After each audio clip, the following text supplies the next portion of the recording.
Today we're going to be talking about intergenerational workplaces. And what we'll do is we'll have a conversation, the two of us, me and Soundari first, and then later on, if you, or during our conversation, if you have questions, then feel free to put them in the chat or save them up for the end. And then there will be a chance to ask questions. If you are pressed on time for time, then do feel free to leave the meeting at 1 o'clock. And otherwise, as we mentioned earlier, we'll be continuing for a little bit longer. Okay. Excellent. So welcome, Soundari. Thank you so much for joining our conversation, our online conversation. So intergenerational workplaces is the subject for today's chat. Can you tell me why you chose this particular topic? Yeah. No, thank you so much, Nicole. And what a wonderful platform Being Neighbourly is. I've seen it grow, shine, and really bring people together. So really happy to be part of this conversation. And I'm glad we are recording it in case somebody wants to dip in later. So for me, it's intergenerational is also personal. Like I said, right now my mom and sister are here, but in my teenage years, I remember reading this book. It's called in Tamil, it's called Palangal, which means bridges. And it is written by a renowned author called Shiva Shankari. And the story talks about readers through three different generations, split from the grandmom, the mom, and the daughter, who was considered teen and rebellious or whatever at that time. And it talked about how the culture, the habits of the people have changed over time, all from the protagonist's point of view, which was it was centered around the mother. The mother was the one doing the talking about how her relationship with the mom is changing and how her relationship with the daughter is changing and all. And it was very real for me as I was living in a household like that with three generations, my grandmom, my parents, my sister and I. And when I was reading this Harvard Business Review article, it talked about getting the best out of 5-generation workplace. And we can talk more about that later. There were a couple of lines from the book that I had read, which reminded me about how to think what happens on generational divide. What is our perception? And the words for it in Tamil were tappu kanakku and tavarana kanippu, which means wrong calculation and wrong estimation. So when we think about generational cohorts, like I don't think of myself as any particular, this generation, that generation. That's not part of my identity. I don't think of it that way. But for a lot of people, I know that it's a shortcut. It's a quick way to get into some affinity groups or bucket people or anything. So this is like really relevant. And we see this. When I joined work, I was one of the youngest to join the workforce there at that time. I joined Unilever. And we had this whole range of people of different age groups. So I remember that either as a management trainee, you'd be looked at with suspicion, or you'll be looked at with like very patronizingly, or equally, there would be people to willing to help or explain if you ask them for help or resources. So I think it was a reveal moment for me, combining all of these. So you yourself experienced the intergenerational aspect through literature first, and of course you were simultaneously living that at home. And you now mentioned that you've experienced it in the workplace. So what are your kind of takeaways? I mean, is it really 5 generations that we're talking about coexisting in the workplace? It seems an awful lot. Yeah. Actually, so we have we were talking about it in the preparation to this call. So we have the traditionalists, which are like till 9:45. We have the baby boomers, the Gen X, the millennials, and the Gen Z, who are like, and of course, the traditionalists are still working in boards and family concerns. And then we have the Gen Alpha, which is like just about 13 years old now, but who are also doing internships. They are being great influencers. They're running podcasts. So that generation is also making its leap in its own way. So we do have that full strand. But I do think that some of these names were created by researchers, by economists, by marketing agencies for the same reason. It's easier to segment people and do some targeted marketing. Sure. Right. So I think some of that definitely is in my mind when we talk about the generational issues and divides or whatever they're called. And the standard thing in terms of stereotyping people to say that, oh, boomers resist change, or millennials job hop, or Gen Z is always on TikTok. I mean, we don't have TikTok here anymore, but like those kind of things, I think are some things, or young people are entitled and selfish. Old people are rigid and stubborn. They don't learn new technology and Yeah, things like that. And I see some of this just getting broken every day, and makes me very happy in a way. Like my mom is 87, and she's on an iPad looking at recipes, doing crossword puzzles and jigsaws and things like that. And she will say she's latest on the trendiest, all the status updates and people's reels and all of that. And I'm saying, what? Why do you know so much about my friends or anything? I'm not tracking them. So I think these are all assumptions that we make. Uh, right. And sometimes the assumptions can be useful for both parties as a way of kind yes. of defining themselves and giving themselves an identity that's easily understood. But sometimes, often, it's quite negative in terms of Gen Z, for example, who are getting quite a rough ride at the moment. So, I mean, obviously, if you do find yourself working in a mixed workplace, what are the tools that you might want to be aware of? What are the techniques that you could use to improve the workflow and Yeah. relations? um, I will talk about some tools, but also some basically shifts in our own mindset and assumptions, right? I think leaders today need to be relationship managers, because the technology will help us track all kinds of data and everything else for the customers, for our clients, for our employees. But the leadership skill will be tested in a way on how leaders are able to navigate the complex web of stakeholder relationships. How are we able to manage that if we have all this different, and that requires intent, attention, and nurturing. And I've seen some great examples of where things have worked out really well, and where the language of what we do. So if I can just share a couple of examples. So Michigan Technology Lab, they have something called as an open sustainability lab, where they finally ended up developing the first low cost open source metal 3D printer. And when they were on the lead up for it, they had absolutely diverse teams working together. So they had the Gen X who had the technical skills, they had the software wizardry of the millennials, they had the resourcefulness of the boomers. If you have to, like, just to give us a picture of the kind of people, not to label anybody. So when one of the younger members was turning to Amazon to order a much needed mechanical part, one of the older colleagues intervened and said, I can just build it from spare parts much more quickly than you can have Amazon deliver it. So by combining their abilities, the team was able to generate something, the 3D printer in this case, in aluminum and steel, at a much lower cost than it was possible.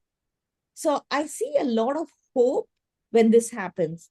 And equally, I remember there's this person called Nicole Smith. She worked as a journalist, and she was in her 30s when she joined the particular pool. And she says that literally in her office, you had the veteran journalists and there were these younger people. And there was sort of an invisible line. Nobody would cross over and even go across the office to the other side. So you can treat it as an ageism thing, or you can treat it as again, a question of labels, right, on what it is. And she uses some really beautiful language to help resolve that. And what she said was, journalism at that time was going through a seismic shift. This is the time when all your online clicks and views and shares were becoming very, very important. And till then, it was very print, print, print, print. So Mhm. you're on that cusp of that change. You need to be able to navigate it. Otherwise, you're going to you have to close down. So she was trying to find ways to articulate, to say that we need to work together. She tried to find this more influential person in her team to make that switch and walk across to the room and talk. And really, till she sat down and said, I really respect what everyone's doing. Is there also another way to do it so more people can see our work?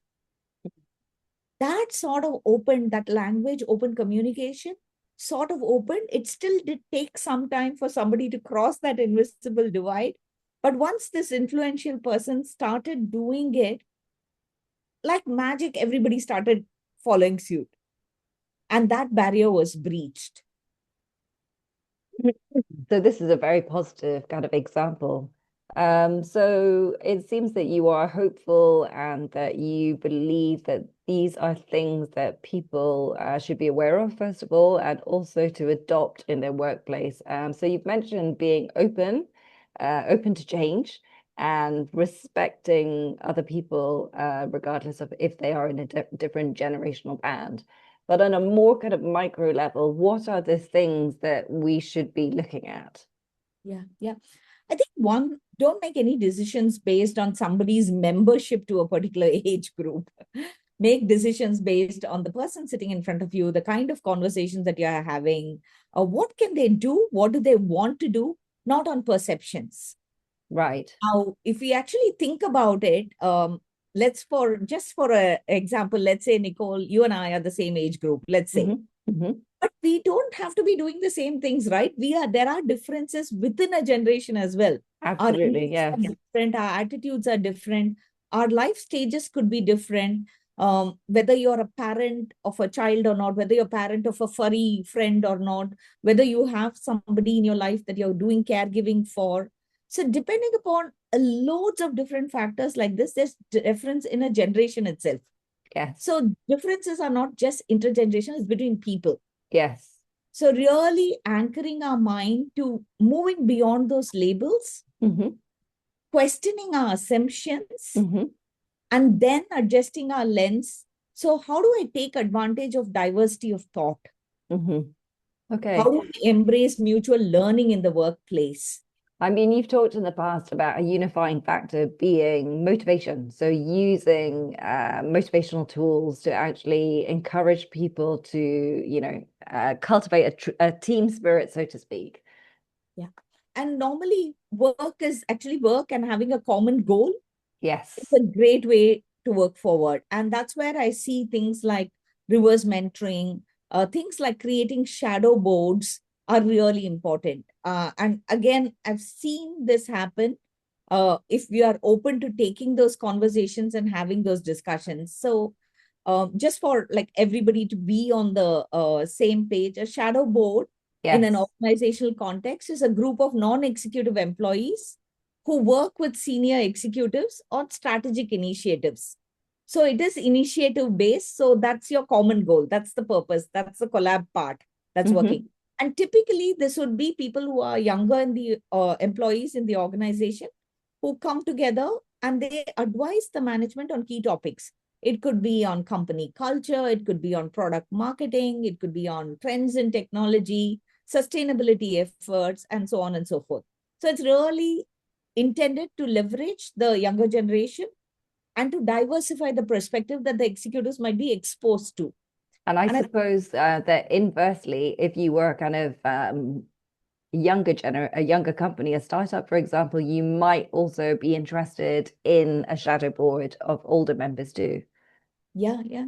And I saw this really again work in a hotel industry, again, very traditional, very customer driven, but can get very traditional in the larger conglomerates. So at Movenpick Hotel and Resorts, the senior executive team were discussing the need to create a booking app. They were discussing this for more than a year. All the companies contact competitors had the apps. So it seemed like, it's a no-brainer. We need to have one and we need to roll it out. So the IT department was doing feasibility studies. The company finance team was looking at vendors and management and all of that. But in the meantime, they said, hey, let's run this idea past the shadow board. Let's see what they think. And in the beginning, the shadow board also was a little bit shy because, there is that feeling of awe of like you're presenting to the board, what should I do? But they said, why are you guys wasting your time and money making an app? Nobody wants to download another app and remember another password. So it's really pushing the current executive team, the big guys, to learn how to question and how to challenge. So the senior management, the IT team, the commercial teams, all of them considered this view. And then they worked with the shadow board to develop a direct web interface instead. And the head of culture there was saying that it was a very cool moment for us. I don't know how much time we would have wasted or money would have wasted going down the app route for no particular gain. had it not been for the shadow board giving us that feedback so bluntly. And of course, tech is moving so quickly that, young people are very much on the forefront of these things at school and university and so forth. They feel very comfortable with it. So it is, of course, important for older people to listen and to, as you said, take advantage of them having their ear to the ground in this respect. Yeah, yeah. And again, I just want to make a variation. In this case, this is how it worked. But again, not assuming that the older people will not know technology. Like Right. I was mentioning, my mother who's 87 is on an iPad all the time and Yes. checking out stuff. And sometimes, where did you get this information? I'll have to check. We do need to fact check some of the stuff given the proliferation of false information that's there on the internet. And that's the tool. That questioning tool is what I bring to her. But I think a lot of the times, even for superannuation schemes, building an app or building a web interface is not a bad idea because people are using technology. We do need to make it safer for them. Now, Mm-hmm. we hear a lot of thing about people getting on digital arrest and people getting scammed and all of that. And that really is not age group dependent. We've heard corporates getting scammed by people using, fake IDs and things like that. It's not again, questioning the base of what it is, not assuming older people will get scammed, younger people know technology and things like that. We do make those statements. It's part of our, again, we are trying to find shortcuts to work. It's part of our unconscious bias. That's what our DNA makeup is. But to take that step back and do that questioning, and especially for shadow boards, I think, really creating a structure on how you can deal with it. Defining what is a goal that you want to have, what is your generational target, recruiting a diverse group, defining the time commitment. I think one of the things about communication, and definitely we've seen this with as the generations change, is they want clarity, not just of communication about, they want to know, okay, how much of my time is going to go in this? It is not that open thing of, oh, okay, I'll do whatever it takes, but I need to know, I need to plan. So give me that clarity. So defining that commitment and then embedding the board into the organizational decision making. It cannot be something that occasionally works. It has to be set up very thoughtfully and integrated in. Otherwise, they're also going to feel very disempowered. Hey, we've got this name, we've got this shadow board, but nobody is talking to us, nobody is listening to us. That's very disempowering. And so, a question about the shadow board. So, is this something that is kind of in place for some length of time, or would this kind of change per project, for example, in order to get different, yet more diverse viewpoints? I think in a lot of the larger organizations, there are various versions of shadow board. Hmm. It could work as a task force. It could work as as a deliberate. You don't need to call it anything technically. It's Hmm. just picking up the diverse group when you're recruiting, right? Shadow board is a term that's more commonly used in the US and Europe and all of that. But like I said, if you define your target, if you get the diverse group and create the board, you can call it any name, but Right. the shadow board is something that like it just helps us to visualize it. So I like the Sure. fact that they are shadowing the senior executives. They are there to provide them the not really shade, but like provide them the context and I thing. mean, my question actually, Sandri, was more about if you would rotate the members of your shadow board, if that is Mhm. the recommendation. Yeah, I think you have to maintain diversity, but you'll have to also give them some length of time to really make a contribution. Right. I wouldn't say a set practice. It may not be yearly. It could be that the board itself is moving because Hmm. they may be moving roles, they may be moving into different locations, divisions. So that normal attrition part will automatically happen. But I do think you need to, for anything to work, you need to give it time. Right. Yes. Yeah, it cannot be judged on that one decision or Uh-huh. one activity. So actually setting it in a way that you're combining goals, having shared targets, having a timeline and decision. That's a great pathway to collaboration, but you can set the time frame. Everything again, definition of how Yeah. you. And of course, time frames can be changed, but I think it is very useful for people to know upfront what time commitment is required of them. Here at Being Neighbourly, we have had a lot of success actually with working with younger people. So I've had one of my assistants for 2 years plus.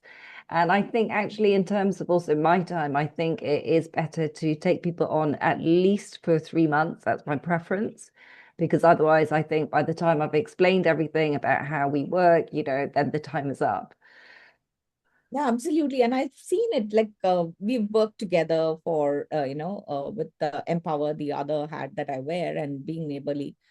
The patience that with which you have treated them and like told about what is the outcome that you're needing, the hand holding, the definition, again, role definition, role clarity, giving them the time to Yeah. learn and grow has been absolutely valuable. And that goes beyond, it's your team member, Right. Yes, the definition. absolutely. It Yeah. goes beyond whether they were young.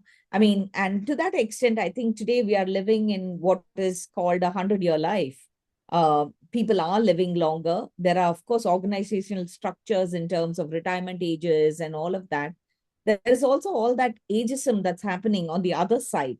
We Right. tend to think of intergenerational sometimes in a dimension of conversation. We only think of the current generation. But there are also people who want to contribute, who are there, who are able. So, creating how do we create structures where both of these people could work together? It could be in organizations. And I know that I think it is in Sweden, they've also created a whole building, a communal living where they have the retirees and they have a lot of the asylum seekers and the refugees and the young people actually living together. And Yeah. there are skills which are transferable beautifully. Like there's one guy who's a guy who's retired, who's a carpenter. So he's got this hand skills. So he's actually teaching somebody carpentry so that they can create it as an occasion for themselves. And in sort of a reverse mentoring kind of a way, this person didn't know driving. So this younger person who is there is teaching him driving.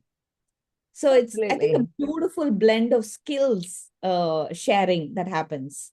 Absolutely. And I think older people definitely do have things that they can contribute. And I think having that kind of intergenerational workplace can be a really, what's the word, can be a very kind of smooth operation, which is quite a Right. nice one. I think, at the end of the day, we are all just people. Some of us remember the dial-up era. Some people remember fax machines. Some people don't. But we all hate bad Wi-Fi. Yes. So we are all focusing on our shared goals, not our birth years. We all want to be respected. We all want to matter. We all want to add value. We want to feel valued. And we Yes. all want to feel that clout. So if we again go back to the basic of who we all want to do meaningful work and we are human beings. So if that becomes the base criteria, then a lot of these conversations, we may need to dial back sometimes to remind ourselves. There is that, unconscious bias about certain things that might creep up, but this would be really useful. Okay, well, wonderfully said, Soundari. It's now a couple of minutes to 1 o'clock, so let's open up and see if we have any questions. Shine, if you'd like to unmute yourself, please go ahead. Yes, it's a very good conversation, I must say. Some things are not so applicable with us because we are a very, very small organization. So it's like everyone is just like coping with each other, even though I counted actually, we're not 5 generations, but if you count the volunteers, it would be 5 generations Mm, across the workplace because most of our volunteers are university students, some even are high school students. mm, And our new ED, which Nicole would meet very soon, is already retired and came out of retirement to help mm, our organization. mm. Thank you for the tips, Sundari. What I want to know is because as mentioned, we are a very small NGO and we rely so much on volunteers. So do you have any best practices on creating some volunteering models that would appeal across all 5 generations, because I do realize that the motivations across generations to help out to the community differ significantly by age group. So if you have some insights, that would be very helpful. Yeah. No, I love it, Shine, that how you automatically related it and applied it to your workplace. You had already thought through the 5 generations and where and what and all of that. Really love that part of it. So I'm also part of, I've actually volunteered for Enrich previously when Lucinda was there. I've come and run sessions on communication and all of that. So Enrich is like, the work is known, and really appreciate what all of you are doing for sure. And I also work with another NGO called Empower, where we work with the ethnic minority, non-Chinese university women to help them transition from campus to corporate. This is with Amber Foundation, right? Yes, Okay, yeah. correct, correct, correct. So as part of that work, definitely one of the things that we've seen is that we need different people with different resources and skill sets working with us. So we do need the experience, people of, say, somebody who knows to do programs and training and content. We do need some people who are working in corporates currently to help us with the venues, to offer internships, jobs.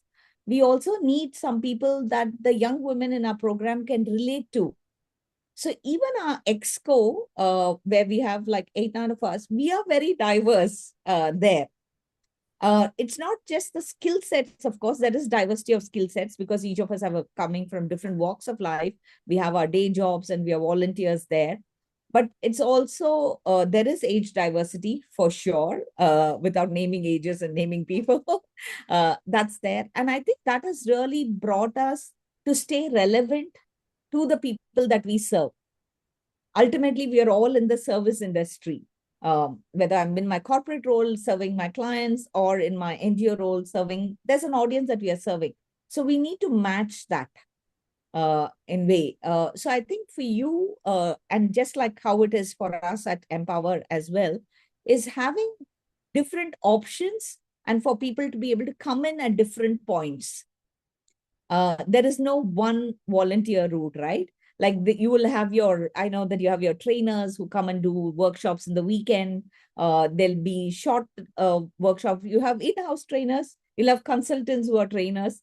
You have somebody who might be able to, very good to just sit in the background and create material, but they don't want to do the front end. You have that. So I think just having the diversity of options means different people can, you can help us in any which way. Big or small, number of hours, number of days, one project, multiple projects, conversations. A lot of us run those human library kind of formats, and the whole purpose is to have this conversation. You have some amazing domestic helpers who have created, who have retired, created their own businesses and gone back. You also have people who are like a bit more financially savvy. And you also have people who are like, obviously, who struggle with their debt management based on where they've come from, what was the starting point and things like that. So really having that diversity of thought is what I would recruit for volunteers as well. Does that make sense? I mean, it's part of Yes, what we're already yes. doing. Yeah, very insightful. Thank you. Something to think about because we're trying to like come up with a volunteering management framework. Because these days Nicole already knows this, challenges arise when the resources are tight. So we have to rely more on volunteers. And I know there's like a very helpful community out there willing to volunteer their time. So we'd really love to leverage that. Yeah. And Shine, if I can just add on Mm, quickly, I see also all of this as some kind of a, there's this concept called Maslow's hierarchy, where you look mm, at basic needs and you look at, and the mm. highest point is self-esteem. I feel like is a volunteering hierarchy also. Some people are able to do a lot. Some people are able to just provide the venue. Some people are just able to, but all of that is important. So really categorizing volunteers in terms of, um, I don't want to call it that, but like, it's one of those platinum, gold, silver kind of a thing based on what they Yeah. can do Oh, for you yeah. Okay. is a That's a good useful idea. lens to have. Because I Mm-hmm. wish, for instance, the corporates that I work for, I wish they would give us all the jobs and all the internships and all of that. But some of them, for various reasons, are only able to offer venue.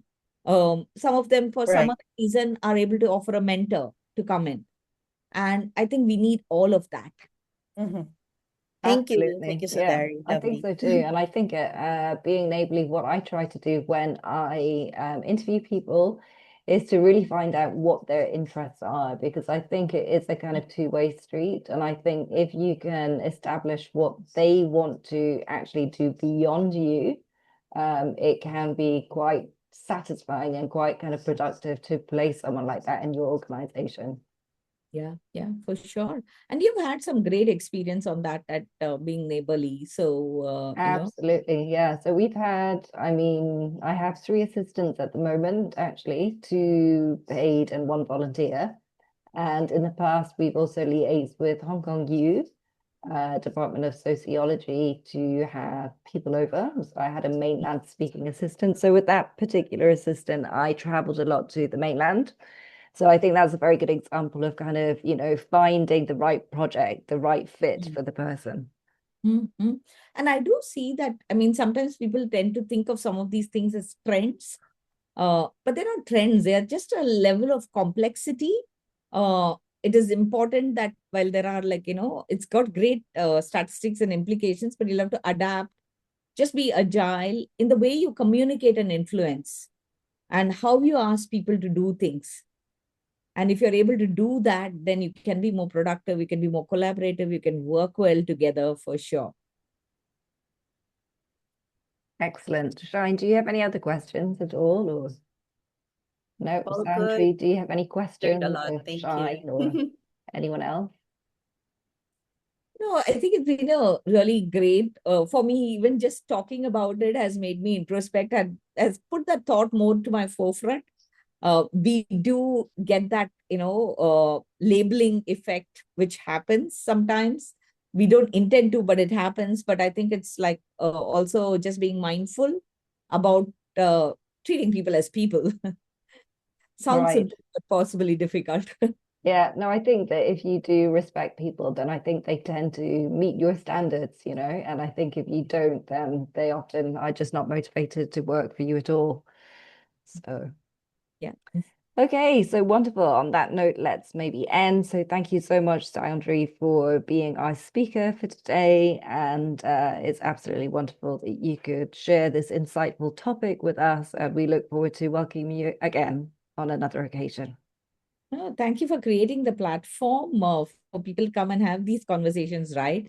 It's not a LinkedIn Live, it's not a Zoom conversation, I think it's like a conversation between people, and really enjoyed the really warm conversation. And thank you, Shine. Thank you. Perfect. Thank you, Okay, have a Nicole. Thank lovely you, day. Soundari. Yep, bye. Bye. Bye.